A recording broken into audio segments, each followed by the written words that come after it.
चिट्ठी की बात शुरू कर लें। चिट्ठी मैं इस फ़ोन में निकाल लूँ। चिट्ठी मेरे पास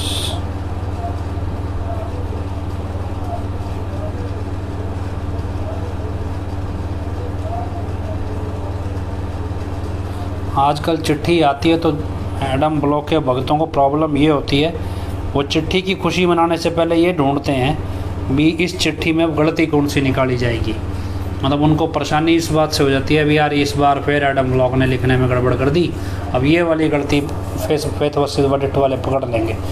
तो उनको टेंशन इस बात की होती है भी यार इसमें फिर गलतियाँ आ गई, ठीक होनी चाहिए थी। तो चलिए, आप कभी भी कॉमन सेंस लगाओ भी आपने कभी अपने बच्चे को ऐसे बोला आदरणीय बेटा जी, आदरणीय बेटा जी, बेटी जी, ऐसे बोलता है कोई?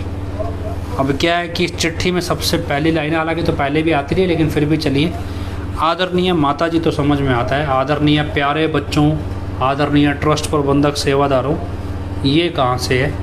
तो चलो पता नहीं, आदरणीय धक्के से कहलवाया जा रहा है, लिखना ही खुद है तो अकल तो नकल के लिए अकल चाहिए। आगे चलिए। माता जी व हमारे करोड़ों प्यारे बच्चों, आप सबको 74वें रूहानी स्थापना दिवस के भंडारे की बधाई है। रूहानी स्थापना दिवस की बधाई नहीं है, बहुत बहुत बधाइयाँ व बहुत बहुत आशीर्वाद। तो जामे इंसान गुरु का, हालांकि हमने आज 29 अप्रैल 2021 की चिट्ठी भी निकाली, उसमें भी जामे इंसान गुरु का दिवस की बधाई लिखना भूल गए थे और इसमें भी भूल गए। तो पता नहीं गलतियाँ क्यों नहीं सुधारते एडम ब्लॉक वाले। साईं मस्ताना जी कहाँ गया जी? साईं मस्ताना जी ने सच्चे सौदे का जो बीज बोया था, परम पिता शाश्वत नाम सिंह जी ने उसे सींचा व खाक मीत को MSG बना, उस बीज से पौधा आज वट वृक्ष बनवा दिया है। ऐसे सतगुरुदाता को अरबों नमन व प्रार्थना है कि वो खुद MSG के रूप में मीत में रहकर इस वृक्ष को सदा हरा भरा रखें। जी हमारे प्यारे बच्चों, हम आपको फिर से बताना चाहते हैं कि परम पिता ने हमें आपका गुरु बनाया था, गुरु हैं व हम ही गुरु रहेंगे। अभी प्रॉब्लम क्या है, किसी ने कमेंट भी लिखा था भी क्या पिताजी को वहम हो गया है क्या? भी इनके हिसाब से समझे और संगत एक आम आदमी समझे कि पिताजी को वहम थोड़ी हो गया, वहम हो गया भी यार मेरी गद्दी कोई छीन लेगा, मैं फटाफट पब्लिक को बार बार बताऊं कि मैं ही गुरु हूँ, गुरु रहूँगा। भी को पिताजी को वहम पड़ गया क्या? भी पहले भी चिट्ठी में लिखा आया और फिर चिट्ठी में लिखा आया, ये मसला क्या है? ये मसला क्या है? मसला क्या है? यूथ वीरांगनाओं ने ब्लॉकों में जा के ये बोलना शुरू किया कि 29 अप्रैल को नाम दिया जाएगा। लोगों ने पूछा अभी नाम तो पिताजी देते हैं, अगर पिताजी आएंगे इसका मतलब? बोला पिताजी आएंगे नाम देंगे। बोला अगर पिताजी नहीं आए तो बोला पिताजी किसी की ड्यूटी लगा देंगे और वो नाम दे देगा।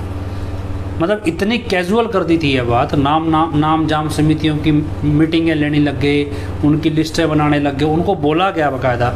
और ख़ास तौर पे ऐसे इलाके में ज़्यादातर ये लोग गए जहाँ जैसे थोड़ा पिछड़ा हुआ इलाका, जैसे कह लो यूपी के छोटे गाँवों के अंदर, वहाँ जाके इन्होंने जानबूझ के चीज़ें ज़्यादा की।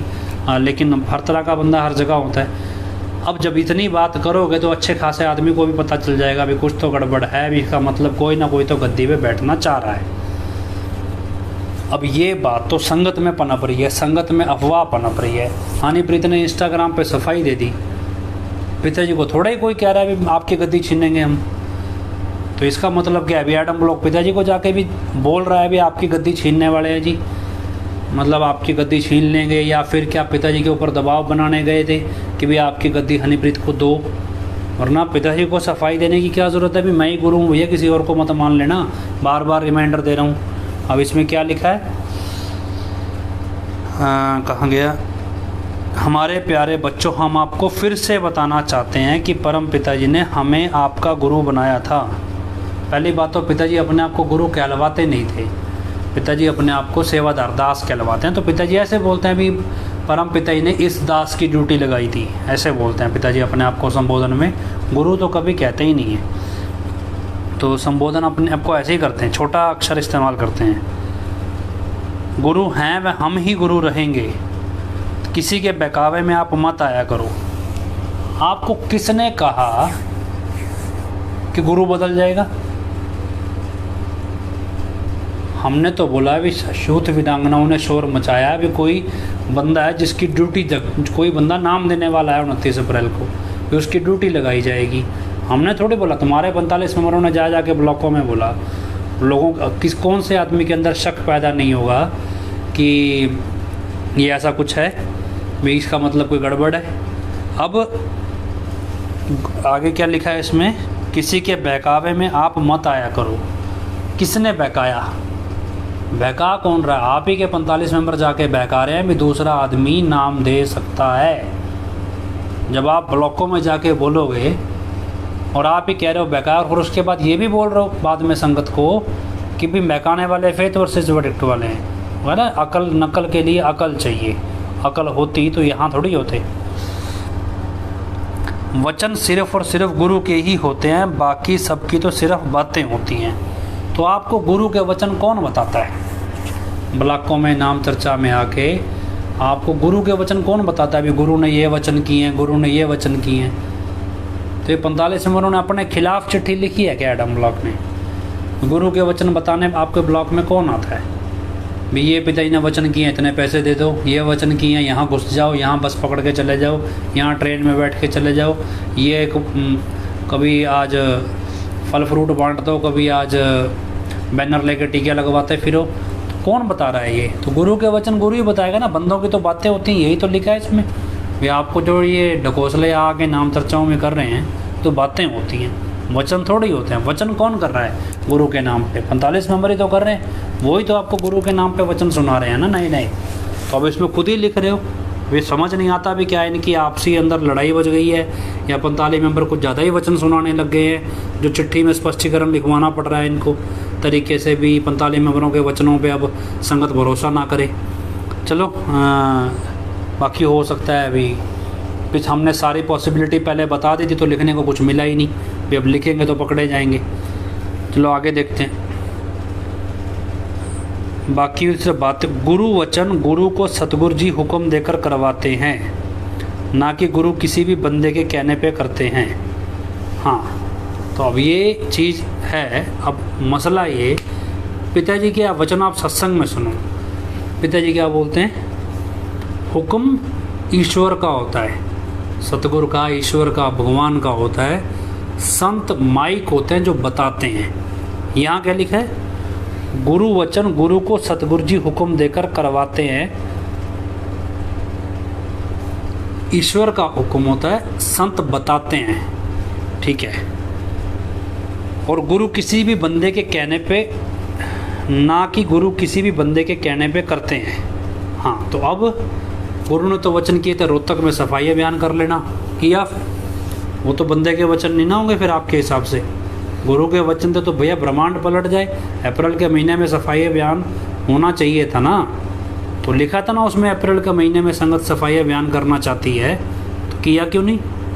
परमिशन नहीं मिली तो 10 लोग 20 लोग जाके वैसे सफाई कराते, वचन तो पूरा करते। किसने कहा था भैया मजिस्ट्रेट की परमिशन या डीसी की परमिशन पूरी ले आना? चलो उस चिट्ठी में तो ये भी लिखवा दिया था। तो 20-50 लोग का भी हमारे गुरु का वचन है, चाहे 50 लोगों की परमिशन दे दो, चाहे 20 की दे दो, वचन पूरा करना चाहिए हमें। तो आना होनी चाहिए थी फिर पूरा करने की। 50 बंदे 20 बंदे रोहतक के लोकल बंदे ही कराते कि भैया गुरु का वचन है, इतना तो नगर पालिका से परमिशन लेके कर लेते हैं 20 बंदे मिलके, कम से कम गुरु का वचन तो पूरा करो। करना किसने था? ड्रामा था। वचन गुरु का हो तो ऐसा हो नहीं सकता वो ना पूरा हो, गुरु का है नहीं तभी तो पूरा नहीं हो रहा। चलो आगे चलते हैं।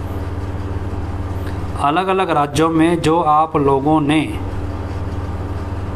भंडारा नाम चर्चा मनाई है, वे सात संगत से आप लोगों ने आ गए, सात संगत नहीं रहा, आप लोगों ने भंडारा नाम चर्चा बनाई। सतगुरु जी आप सबको बहुत बहुत खुशियाँ व बरकतें बख्शें। स्पेलिंग मिस्टेक चलो आम सी बात है, वो चौथी पास है, गोभी राम, उस पर थोड़ा माफ़ी है इस बात। जो सेवादार लगातार अलग अलग आश्रमों में जाकर सेवा करते हैं, हर बार उनकी अलग अलग जायज़ मांग सतगुरु जी जरूर पूरी करेंगे। अभी इनको लिखने वालों को ये नहीं पता भी जायज़ मांग होती क्या है। जायज़ मांग पिताजी कहते हैं सेवादार की बिना मांगे सतगुरु वैसे ही पूरी कर देता है। जायज़ मांग का मतलब क्या है? इनको पता नहीं ना, तभी तो लिखा अलग अलग जायज़ मांग। जायज़ मांग क्या होती है? भी जब आप सेवा पे आ रहे हैं और सेवा में आने के लिए आपको जो रुकावट पैदा हो रही है, मान लीजिए आप सेवा में आ रहे हैं, आपके घर में कोई बीमार है और आपकी मजबूरी है कि उसकी बीमारी में उसकी सेवा करना, उसकी मदद, उसका संभाल करना आपकी ज़रूरत है, और उसकी बीमारी की वजह से आप सेवा में आ नहीं पा रहे हैं, तो आपकी जायज़ मांग क्या है? भी उस व्यक्ति की बीमारी दूर हो जाए। दूसरी जायज़ मांग क्या होती है? भी जायज़ मांग वो है भी जब आप सेवा पे नहीं आ पा रहे, सत्संग में नहीं आ पा रहे, तो मतलब क्या है? भी आपके पास मान लो पैसे की कमी है, या आपके ऊपर जिम्मेदारियां ज़्यादा हैं, जिसकी वजह से आप सत्संग सेवा में नहीं पहुंच पाते, तो आपको आपकी जायज़ मांग वो जायज़ मांग है। हर बार अलग अलग जायज़ मांग पूरी हो। जायज़ मांग तो वो है जो आपकी सेवा में या सत्संग में आने से जो प्रॉब्लम आपको रोक रही है, वो प्रॉब्लम आपकी ऑटोमेटिक ठीक हो जाना। अब इसमें क्या लिखा है? जो सेवादार लगातार अगर आज जो पहले से सेवा कर ही रहे हैं, उनकी जायज़ मांग सतगुरु जी जरूर अलग अलग जायज़ मांग पूरी करेंगे। सतगुरु जी से यह भी प्रार्थना है कि आप सबकी सबसे बड़ी मांग भी जल्दी पूरी करें जी। अभी सबसे बड़ी मांग कौन सी है? सबसे बड़ी मांग, आज तक हजूर पिताजी को जेल से वापस लाने के लिए क्या साथ संगत से नारा लगवाया गया? कि साथ संगत जी, हजूर पिताजी हमारे बीच जल्दी से जल्दी वापस आएँ, इस मसले पे इस पे नारा लगा दो जोर से। आज तक तो सतगुरु नारा ही नहीं लगवाया, तो सबसे बड़ी मांग कौन सी है बस हवा में, बस हर बंदा अपने हिसाब से कल्पना कर लो, ये मांग है। हमने हमेशा आपको एक बात बहुत बार समझाई है कि अपने गुरु के ही वचन सुनो व मानो, ताकि आप जीते जी कम दुख चिंता व रोगों से मोक्ष प्राप्त करें व मरणोपरांत आवागमन से भी मोक्ष मिले। अब इसमें गौर से सुनना, और फिर सुनना भी कितनी की बात आप मान रहे हैं। गुरु के ही वचन सुनो व मानो, तो सुने गुरु के वचन। गुरु ने तो कहा था पंचकुला नहीं जाना, तो गए। गुरु ने तो कहा था एडम ब्लॉक की बात पे भरोसा नहीं करना, तो किया। गुरु ने बोला था पैसे जमा कराने तो रसीद लेनी है, तो नहीं ली। गुरु ने बोला भी नोटबंदी के पैसे बदल के नहीं देने, तो बदल दिए। गुरु ने बोला भी कोई भी बंदा आपको आगे हमारी तारीफ़ करे और उसके बाद आपसे पैसे मांगे, तो आपने पैसे नहीं देने, लेकिन दिए। गुरु ने बोला था किसी के कहने पे दंगा फसाद हिंसा का रास्ता नहीं अपनाना, लेकिन अपनाया। तो फिर गुरु का वचन माना ही कौन सा? गुरु ने तो कहा था। तो इसमें अब खुद ही लिख रहे हैं और खुद ही कह रहे हैं भी मानो, और खुद ही तुड़वा रहे। क्या लिख रहे हैं? हमने हमेशा आपको एक बात बहुत बार समझाई है कि अपने गुरु के ही वचन सुनो और मानो, ताकि आप जीते जी कम दुख चिंता व रोगों से मोक्ष प्राप्त करें। भी रोगों से निजात हासिल करें, मोक्ष प्राप्त। ये कौन सा मोक्ष होता है? रोग तो आते जाते रहते हैं, चिंता गम दुख आते रहे, उससे आपको आज़ादी मिले, मोक्ष थोड़ी होता है। चलो नीचे मोक्ष लिखना था, गलती से लिखा गया होगा, बाद में कटिंग करना मुश्किल हो गया। कोई नहीं, आज थोड़ा चुभेगी लोगों को, बात सहन कर लेनी चाहिए। अच्छे लोगों का संग व निस्वार्थ भावना से प्यार प्रेम करें। हाँ, AK-47 की से मारने की धमकी देने वाले लोगों का संग करें, मतलब इनका कहने का मतलब अच्छे लोग कौन हैं? अच्छे लोग क्या 45 मेंबर हैं? क्या एडम ब्लॉक है, या सतब्रह्मचारी हैं, या जिम्मेदार हैं? वो तो वे लोगों को फ़ोन करके बोल रहे हैं AK-47 से उड़ा दूंगा। अच्छे लोग तो, जिनको आप अच्छे लोग कहना चाह रहे हैं, वो अच्छे लोग तो लोगों को AK-47 से मारने की धमकियाँ दे रहे हैं। और कौन से अच्छे लोग हैं पता तो चले। सरेआम वचनों की धज्जियाँ उड़ाने वाले अच्छे लोग हैं, सड़कों पे औरतों के साथ नाचने वाले अच्छे लोग हैं। आपके घर की महिलाएं दिन के अंदर शिखर दोपहर जागो निकाल रही है, वैसी ही अकल घास चरने गई है। सीधा बता दो भी बेवकूफ़ हैं, हम गधे हैं, लेकिन जागो निकाल के क्यों बता रहे हो भी हम गधे हैं? कौन से ने कहा भी शिखर दोपहर कभी सुना है आपने जागो निकलती हो? और जागो नहीं निकल रही है, मटका ही मटका रखा है, उसमें को दिए दुए कुछ नहीं है। मटका रेडीमेड बाज़ार से सजा सजाया मिल जाता है, और कुछ नहीं है। चलो आगे। जो किसी की भी निंदा करता है, ना तो उसकी बात सुनो और ना ही उसकी बातों में हाँ मिलाओ। अब जिनको यहाँ पे प्रॉब्लम हो रही है ना, जो चिल्ला रहे हैं, उनके लिए ये लाइन है भैया, अपनी गोपी राम महात्मा जी या हनीप्रीत बहन जी की मानो। क्या लिखा है इसमें? आपके हिसाब से तो हम निंदा कर रहे हैं, तो ना सुनो, फिर यहाँ कमेंट करने या जैसे कराने आए हो। जो किसी की भी निंदा करता है, ना तो उसकी बात सुनो, ना ही उसकी बात में हाँ में हाँ मिलाओ। गुरचरण कौर जाके बोल रही है, अभी हनीप्रीत का हुक्म है अवतार सिंह को जान से मार दो। तो इसमें समाना के 150 लोग शामिल हो गए। तो ये क्या किया है, हाँ में हाँ मिलाई कि ना मिलाई? ये क्या है? ये अच्छा काम था, अच्छे लोगों का संग किया है ना समाना की संगत ने, ये काम था, यही है ना। इसमें तो लिखा सुनो ना, वो तो मान भी रहे हैं। तो आगे चलो। हमारे करोड़ों बच्चे सुनो प्यारे प्यारे, दिल के टुकड़े अखियों के तारे, गुरु की सुनोगे तो गंद की नहीं तुम, शहद वाली बनोगे मक्खियाँ सारे। अब ऐसी चीज़ बना दिया आपको, आप कुछ नहीं कर सकते। पिताजी जब से जेल गए हैं ढकोसला बना रखा, रो रो के चिल्ला चिल्ला के, हाँ भाई मक्खियाँ उड़ जाएंगी, चंद रह जाएंगे, मक्खियाँ उड़ जाएंगी, रह जाएंगे। तुम्हारे को खुद को सबको मक्खियाँ बना दिया। क्या लिखा, दोबारा सुनो। जो किसी की भी हमारे करोड़ों बच्चे सुनो प्यारे प्यारे, दिल के टुकड़े अखियों के तारे, गुरु की सुनोगे तो गंद की नहीं तुम, शहद वाली बनोगे मक्खियाँ सारे। रूहानियत में कभी शहद की मक्खी की महानता सुनी किसी ने? गायें सुनी होगी अध्यात्म में, चलो गायें एक माता का स्वरूप दिया गया। शेर हो गए, चलो जी निडर होते हैं, एकदम से वार करता है दुश्मन पे, ये तो सुना।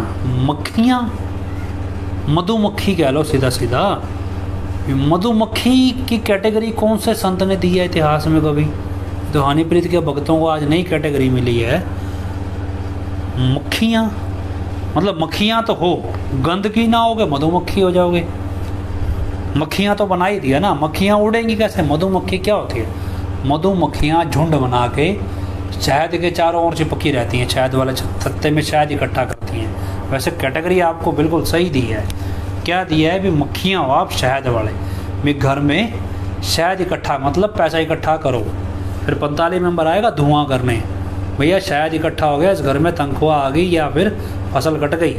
अभी क्या, अब आपकी फसल ताज़ी ताज़ी कटी है, पैसा आएगा सरकार से या आ गया होगा, जिनके नहीं तो आने वाला होगा। अभी मंडराते हुए धुआं लेके शहद इकट्ठा हो गया। अब धुएँ वाला वो 45 मेंबर धुआं लेके आएंगे, किसका?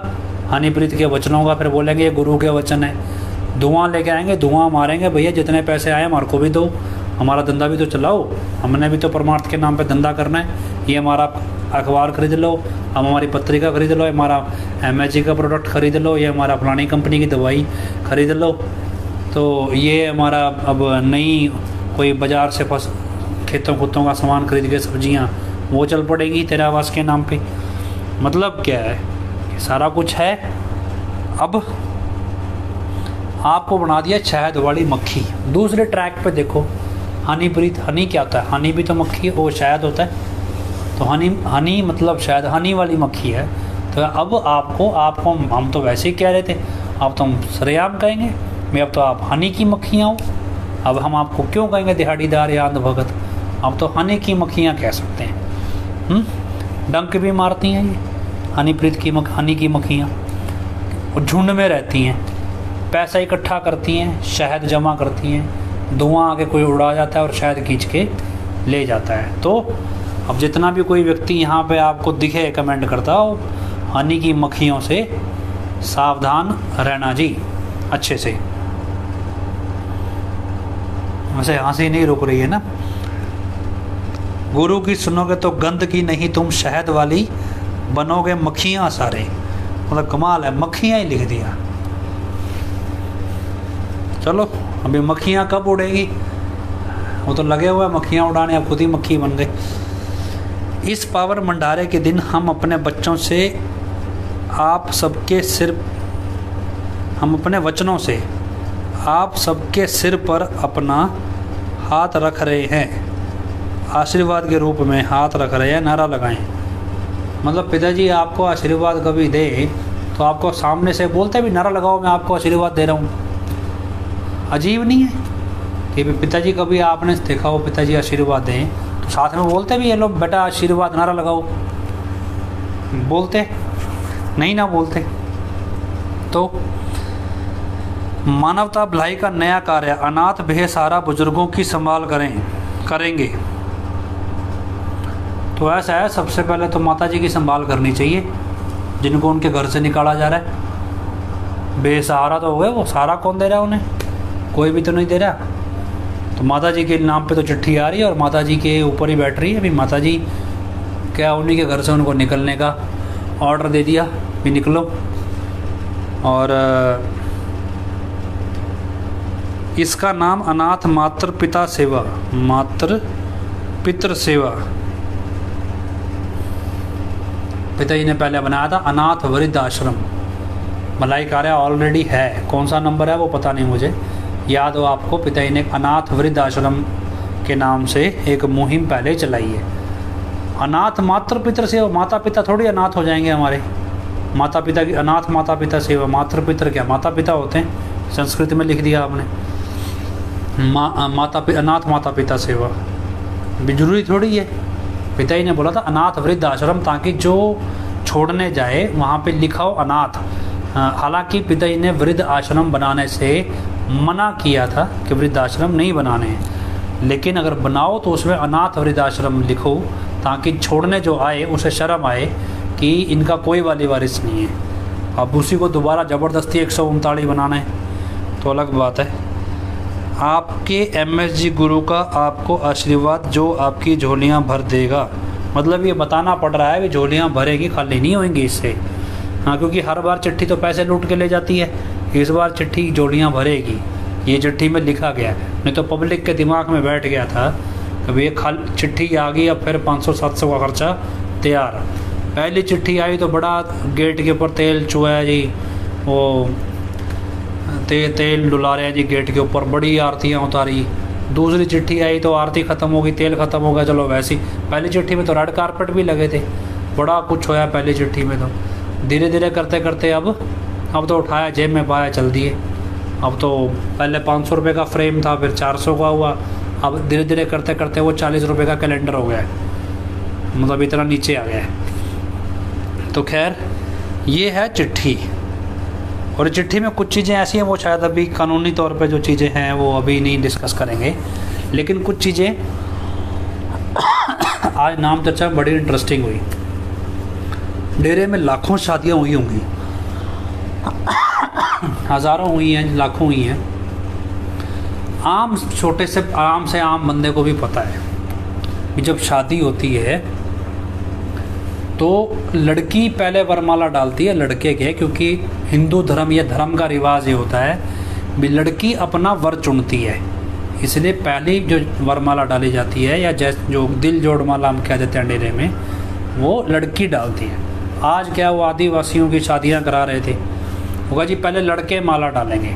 पिताजी ने यह रीत चलाई भी, अगर लड़का कुल के क्राउन के साथ शादी करता है तो लड़का पहले माला डालता है, लेकिन आज उसमें